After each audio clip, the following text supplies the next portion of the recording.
Bonjour à toutes et à tous. Donc, je m'appelle Jean-Michel Géridan. Je suis le directeur général et artistique du Centre national du graphisme à Chaumont. Alors, le Centre national du graphisme est une plateforme de création et de diffusion dédiée à cette discipline qui est le design graphique. Et il a la particularité d'être un centre d'art divisé en quatre points cardinaux qui sont l'accompagnement de la création contemporaine dans le design graphique, qui est la transmission des savoirs, qui est la médiation et la diffusion des œuvres pour toutes et tous. Il n'est pas exclusivement dédié à la création, mais aussi à la conservation des pièces. Il s'adosse à un festival qui a été créé en 1990 qui s'appelait les Rencontres internationales des arts graphiques, autour du prétexte d'un concours international. Et au fur et à mesure des années et des éditions, l'idée de ce concours n'était pas forcément de donner un premier, un deuxième et un troisième prix, mais véritablement de confier à une ville qui avait manifesté son intérêt pour la discipline de déposer leurs œuvres, puisque d'une certaine manière, l'étrangeté du design graphique et de l'affiche en particulier, c'est qu'elle promeut un événement à un moment donné qui peut être de la part d'un commanditaire, là c'est la pub, la réclame, mais aussi des affiches qui concernent des manifestations et des actions sociales et culturelles. Et donc, le lieu conserve cette mémoire et dispose aujourd'hui d'un fonds d'environ 45 000 affiches dans lesquelles des trésors de Jules Chéret, par exemple, ou encore de Toulouse-Lautrec. Alors, les graphistes sont les témoins et produisent des images qui vont marquer des époques. C'est triste à dire, mais je ne crois pas qu'une belle typo ait jamais changé le monde. Par contre, une belle typo, une belle image, une belle affiche va alerter et sensibiliser à une cause, à un endroit. Moi, je tends à penser que les designers graphiques sont des artisans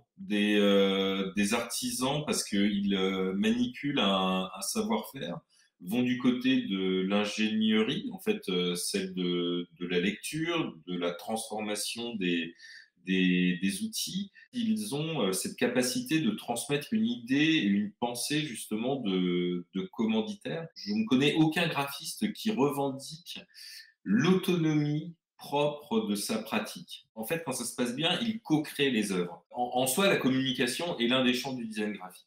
Et inversement. La question que je poserais, c'est qu'il y en a un qui s'adresse à l'intelligence de son public et de son commanditaire, et un autre, dans la com, ce qu'on appelle brièvement la com, en fait, c'est la capacité d'avoir une cible et de s'y intéresser avec les signaux les plus bas possibles.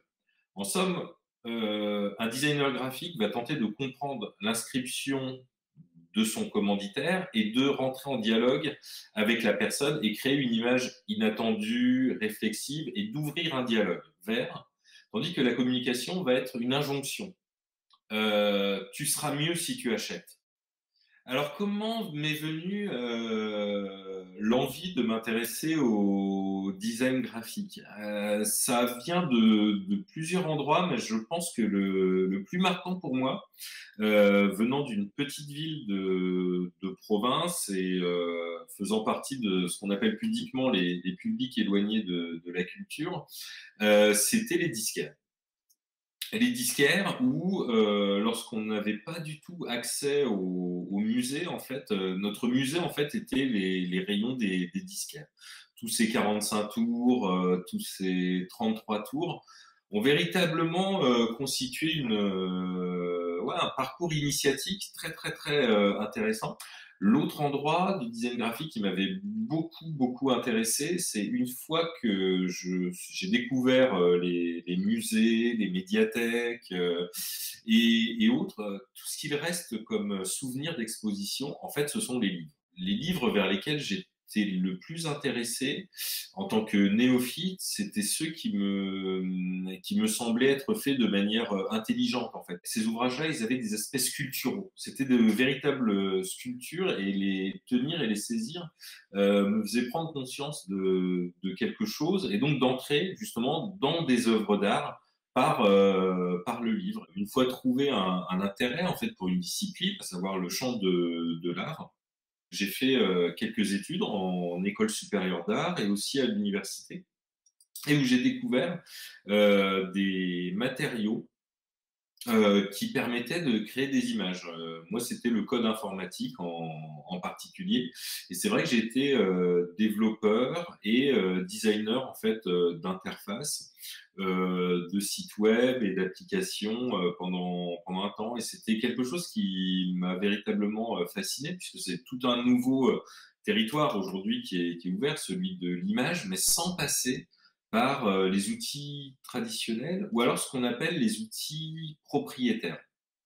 Et je vais venir sur cette notion-là, parce que c'est une notion qui est vraiment importante depuis, historiquement même, hein, depuis les années 60. Si vous regardez vos logiciels, n'importe lequel, traitement de texte, vous verrez que vos possibilités sont limitées par ce qu'on appelle les interfaces graphiques et les menus et les sous-menus.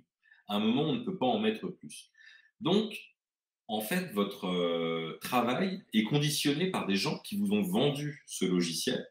Et il y a une possibilité qui est offerte, en fait, dès lors que l'on s'intéresse un petit peu à la programmation, c'est de soit créer ses propres outils, soit de créer des extensions, soit de pirater des autres logiciels. Et c'est vrai qu'à cet endroit-là, c'est un endroit que j'aimais bien faire et ça permettait d'ouvrir de nouveaux champs et de nouveaux horizons.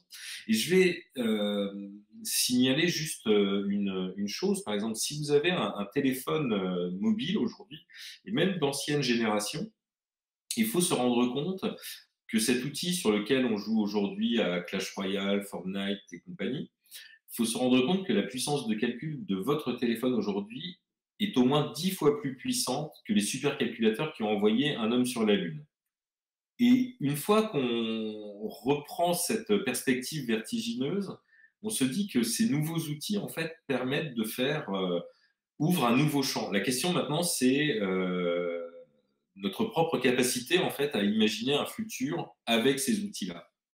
La question du smiley et des émoticônes est véritablement une question intéressante parce qu'elle elle a rapproché en fait de l'immédiateté et de la communication. C'est toujours progressif. Déjà, il y avait le petit smiley qu'on trouvait plutôt sur des cachets d'ecstasy dans les années 80-90, qui est devenu un signe de ralliement, être heureux. Le cœur qui a changé totalement de définition aujourd'hui. Je pense à Instagram en particulier et dans le système de conversation privée, il est impossible de mettre un pouce à un mot, c'est désormais un cœur. Enfin, d'un coup, se retrouver dans une conversation avec des inconnus et que pour apprécier la chose, il faut mettre un cœur, ça devient quelque chose d'intéressant. C'est que si la forme est connue, euh, elle-même, en fait, a vraiment changé de sens. C'est le cœur est désormais dans les réseaux sociaux la validation d'un propos. Mais je dirais que ce qu'il faut voir, c'est surtout retirer la question du beau et de l'efficacité. C'est qu'est-ce que l'on veut transmettre comme valeur. Et le terme de valeur a plusieurs significations. La richesse, très clairement. Et l'autre chose, c'est des notions justement de citoyenneté, d'inclusivité.